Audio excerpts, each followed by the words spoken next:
Under 19 world কাপের সেমিফাইনালে ভারত পৌঁছে গেল, আর অপর দিক থেকে আফগানিস্তানও পৌঁছে গেল। কিন্তু আজকে ভারতের সাথে পাকিস্তানের খেলা ছিল। এশিয়া কাপের মঞ্চে যেভাবে পাকিস্তান ভারতকে হারিয়ে বাড়ি পাঠিয়ে দিয়েছিল, ঠিক সেই কথাটার বদলা আজকে ভারত নিল। পাকিস্তানকে সরাসরি উড়িয়ে দিল। যেখানে 33 ওভারে পাকিস্তানকে 253 রান করতে হতো, সেই পাকিস্তান ভেবেছিল যে ভারতকে হারিয়ে নাচতে নাচতে বিদায় নেবো, কিন্তু সেটা তার হলো না পাকিস্তানের। উল্টে সেটা হেরেও গেল। আমাদের কনিষ্ক চৌহান ব্যাটিং বোলিং দুদিক থেকে কামাল করে দিয়েছে।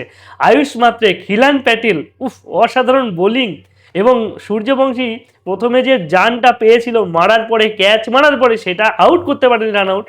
সেখান থেকে বৈভব 30টা রান করলো। তারপরে বাকিরা বৈভব ত্রিবেদী থেকে শুরু করে বিহান মালহোত্রা, কনিষ্ক চৌহান, এরা সবাই মিলে একটা রান করার চেষ্টা করলো। সেই রানটাই পাকিস্তান করতে পারলো না। নাচতে নাচতে আর বিদায় নেওয়া হলো না পাকিস্তানের, কাঁদতে কাঁদতে বিদায় নেওয়া হলো। মনে আছে তো সরফরাজ খান? মনে আছে? মনে থাকলো। ইন্ডিয়া এবার আন্ডার 19 বিশ্বকাপের ফাইনালে পৌঁছাবে তো? কমেন্টে আপনার মতামত অবশ্যই জানান।